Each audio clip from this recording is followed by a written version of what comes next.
The House of Representatives returns with a House Speaker. A look at Kevin McCarthy's 15 separate votes to get that job and declare victory on Friday. Nikole Killion is going to be standing by for us on Capitol Hill to recount all the drama and tell us more about what's ahead.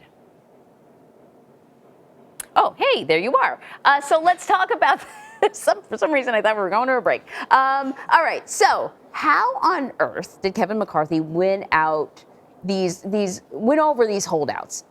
We know that there were concessions, and it almost appeared at times that, part of dragging this out was to make a point.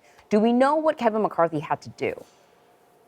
Yeah, well, and you don't want to take a break from this drama, Anne-Marie, because there will likely be more today as Republicans prepare to take up a rules package, which includes some of these concessions that Speaker McCarthy made. And so the main one, or one that's getting the most attention, is this so-called motion to vacate.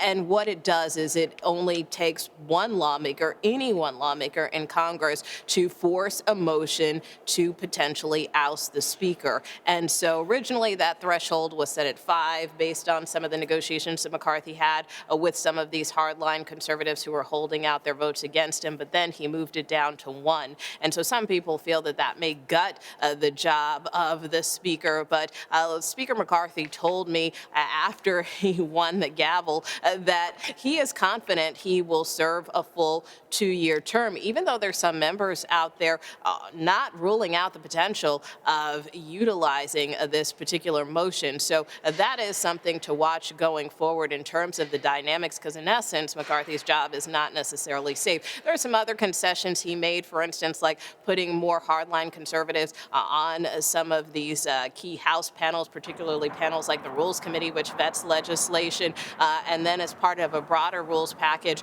there are also, for instance, adjustments to spending levels. And so that is of concern to some members too, because they feel that could impact defense spending, that we may see defense cuts. So that is another issue that is of concern to some members. So all of that being said, we'll have to see how this plays out today when members vote on it, because this is the mechanism that will control how the House operates. But a number of Republicans say they're not expecting many defections, but there are some moderates who have already expressed concern, saying they may withhold their support.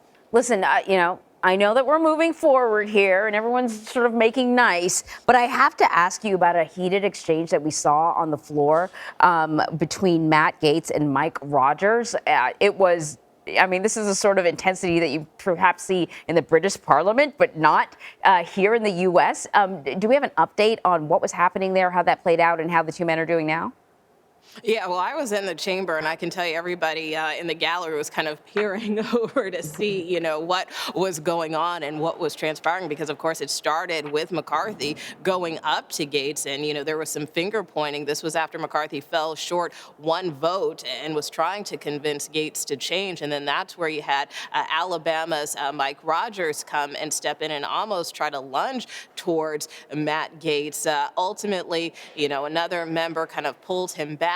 But it really just exemplifies some of the tension that was on the floor and how they have since made amends, with Congressman Rogers saying that he regrets losing his temper, and even Matt Gaetz saying that, he doesn't think that Rogers should be penalized or punished for this. All right. A little bit of, that's good. It's glad to see the reconciliation. They're going to have to keep working together. Nikole Killion, thank you.